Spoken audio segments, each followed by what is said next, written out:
La reina Victoria, que reinó en Inglaterra a finales del siglo IX, presenció en una ocasión una reunión en la iglesia de St. Paul, en Londres, y escuchó un sermón que le interesó mucho. Después le preguntó a su capellán: ¿puede uno estar absolutamente seguro en esta vida de la seguridad eterna? La respuesta fue que no sabía de ninguna manera en la cual uno pudiera estar absolutamente seguro. Este incidente fue publicado en el Diario de Ministros y captó la atención de un ministro llamado John Towson. Después de leer la pregunta de la reina y la respuesta a la misma, él oró y luego envió la siguiente nota a su majestad. Towson dijo así: a su altísima majestad, nuestra amada reina Victoria, de uno de sus servidores más humildes. Con manos temblorosas, pero con un corazón lleno de amor, y porque sé que podemos estar absolutamente seguros de nuestra vida eterna en el hogar que Jesús fue a preparar, permítame sugerirle, Su Majestad, que lea los siguientes pasajes de la Escritura: Juan 3:16, Romanos 10, 9 y 10. La firma es de mi puño y letra, su siervo por la causa de Cristo, John Towson. John Towson no estaba solo orando por la carta que le envió a la reina. Había un grupo con él que estaba orando por la reina. Unas 2 semanas después, él recibió la siguiente contestación: apreciado John Towson, he leído con cuidado y en oración los pasajes de la Escritura a los que usted hace referencia. Ahora creo en la obra finalizada de Cristo por mí y confío, por la gracia de Dios, en poder encontrarme con usted un día en ese lugar que Él está preparando en el cielo para nosotros. Firma Victoria. Después que la reina Victoria se convirtió a Cristo y descubrió la seguridad de su salvación en la obra de Cristo, ella comenzó a llevar copias de un pequeño libro para regalar. Se trataba de un libro con el plan de salvación y la seguridad que uno podía tener en Cristo. El título de la publicación era Seguridad, certeza y deleite. Esas fueron las cosas que ella descubrió en Cristo. Al llegar al final de nuestra serie en los regalos perfectos de Dios, detallados por Pablo en el primer párrafo de Romanos capítulo 5, uno fácilmente puede hacer un bosquejo de los últimos 3 versículos del párrafo, versículos 9 al 11, con las 3 palabras que la reina Victoria utilizó en su publicación. Seguridad. Usted puede escribir en el margen de su Biblia, junto al texto de Romanos capítulo 5, versículo 9, la palabra seguridad. Leamos el versículo, dice así: pues mucho más estando ya justificados en su sangre, por él seremos salvos de la ira. Pero también certeza. Junto al versículo 10 puede escribir la palabra certeza. Fíjese lo que dice este versículo. Porque si siendo enemigos fuimos reconciliados con Dios por la muerte de su Hijo, mucho más estando reconciliados seremos salvos por su vida. Pablo está empleando un argumento de mayor a menor. En otras palabras, si Dios puede reconciliarnos mientras éramos enemigos, ¿cuánto más entonces puede salvarnos por medio de la vida de Cristo? La última palabra, deleite. Seguridad, certeza, deleite. Junto al versículo 11 puede escribir la palabra deleite. Fíjese en el versículo lo que dice: y no solo esto, sino que también nos gloriamos en Dios por el Señor nuestro Jesucristo. Seguridad, certeza y deleite. Creo que estas 3 palabras pueden fácilmente categorizarse bajo un solo término. Una palabra que resume uno de los regalos perfectos de Dios. Se trata de la palabra que la reina Victoria describió, y es una palabra que muchas personas no poseen. Es una palabra que causa controversia y ha causado distintas denominaciones en el cristianismo. Algunos la llaman seguridad eterna. Pero puesto en una sola palabra es simplemente seguridad. Palabras de seguridad. En los versículos 9 al 11, Pablo nos informa de nuestra maravillosa seguridad en Jesucristo y lo hace con 3 frases. La primera declaración de Pablo da vueltas alrededor de la idea de la seguridad que tenemos. Se trata de una maravillosa seguridad que hemos sido salvados de algo, del juicio y del infierno. Fíjese nuevamente en el versículo 9. Dice, pues mucho más estando ya justificados en su sangre, por él seremos salvos de la ira. Quiero mostrarle en este momento tipos de la ira de Dios. En la Biblia encontramos varios tipos de ira divina. Permítame dárselos. La ira inmediata. Tenemos la ira inmediata en primer término. La ira inmediata es la paga que uno recibe por sus pecados. No todos los pecados resultan en consecuencias que experimentamos mientras vivamos, pero en la mayoría de los casos es así. Esto es como la cirrosis del hígado en el alcohólico o una enfermedad sexual en un hombre o mujer que se rehúsa a seguir el plan de Dios para las relaciones, que es exclusivo para el matrimonio.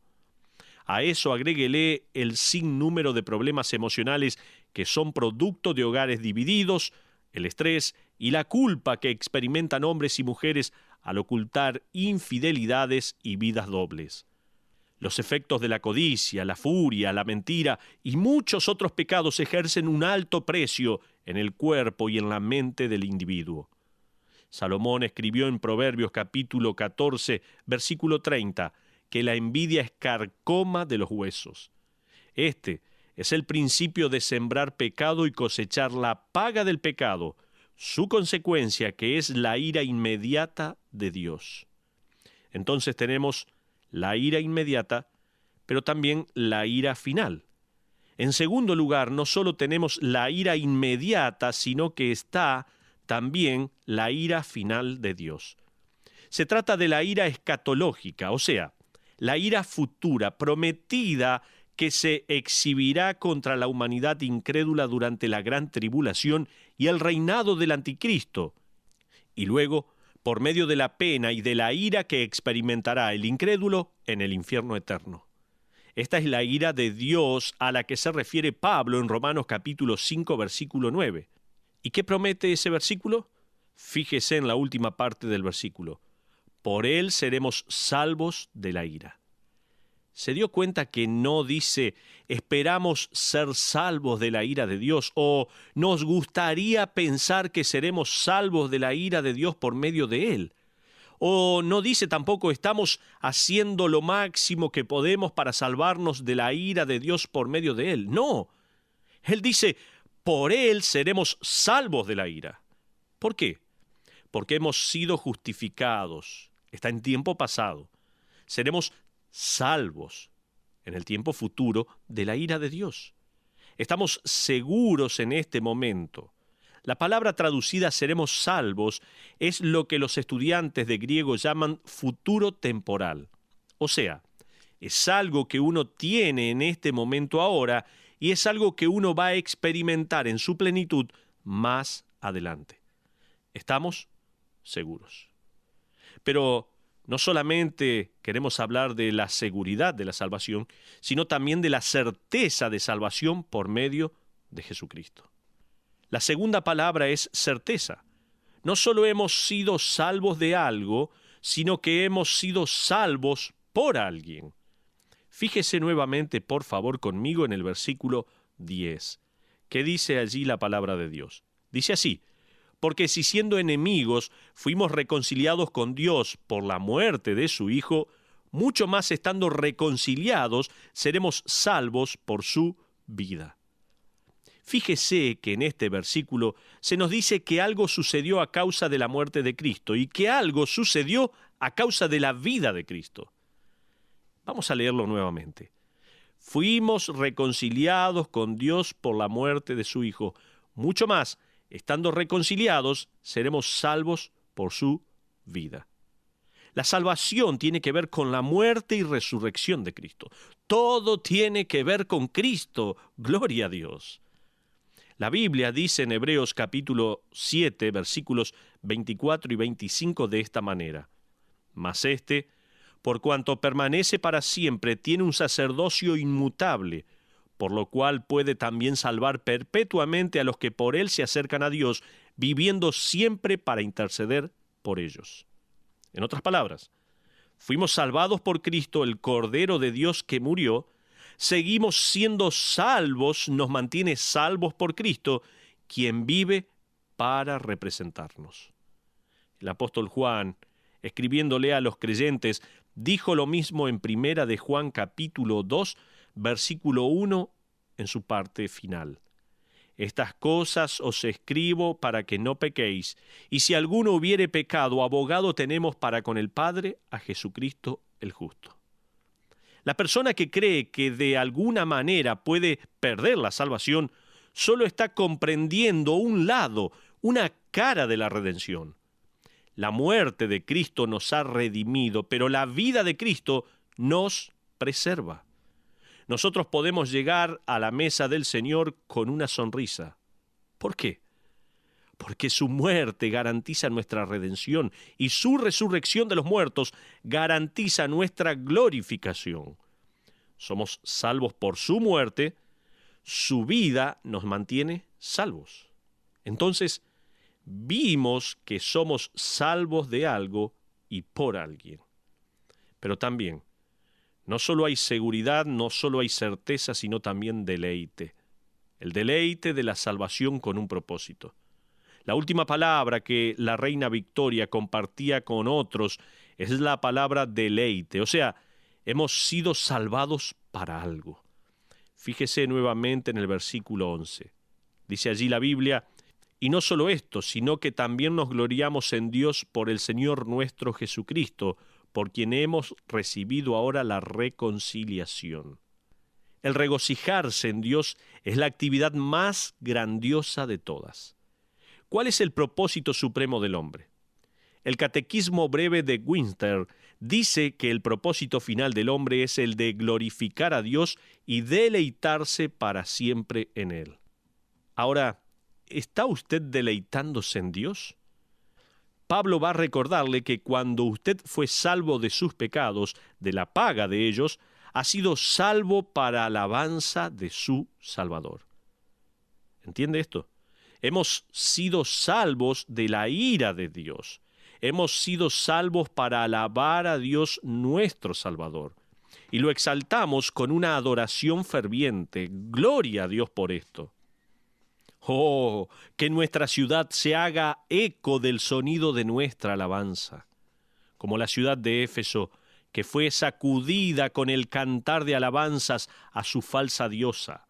Que nuestra ciudad, nuestro pueblo, resuene con el sonido de nuestra alabanza al único Dios vivo y verdadero. Que la ciudad lo vea reflejado en nuestras vidas, que lo escuchen de nuestros labios, de los labios de gente que sabe, que han sido redimidos por medio de la muerte del Salvador y que reinarán por siempre a causa de la vida del Salvador. Albert Einstein, el gran físico que fue honrado por la revista Time como el hombre del siglo, estaba viajando en una ocasión desde la Universidad de Princeton en tren. El maquinista pasó por el pasillo perforando los boletos de cada pasajero, hasta que llegó a Einstein. Einstein metió la mano en el bolsillo de su abrigo y no logró encontrar su boleto. Así que metió la mano en el otro bolsillo, pero tampoco lo halló. Luego se fijó en su maletín, pero tampoco estaba allí. Se fijó en el asiento de adelante, pero tampoco lo encontró allí. El maquinista le dijo, «Doctor Einstein, yo sé quién es usted. Todos sabemos quién es. Estoy seguro que compró el boleto. No se preocupe».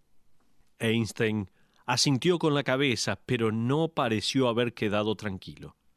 El maquinista continuó recorriendo el pasillo perforando los boletos.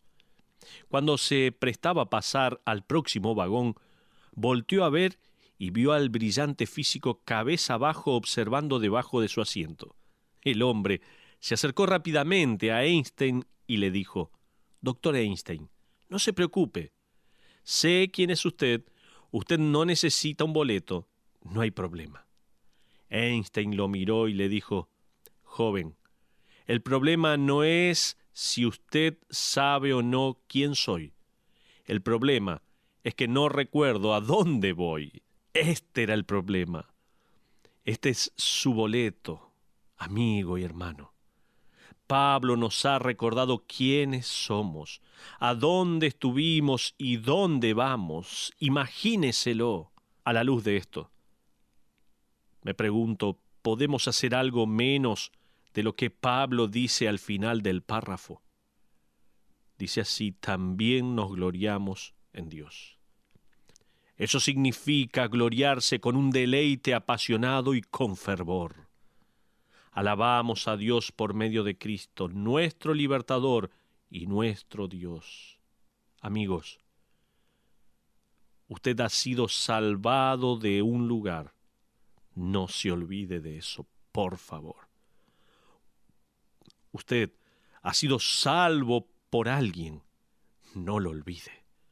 Usted ha sido salvo para algo. No deje de alabar a Dios por esto. Este es el momento oportuno para elevar una oración y decirle al Señor: gracias, Señor. Gracias porque me has salvado de un lugar y me has dado el cielo maravilloso donde voy a vivir eternamente.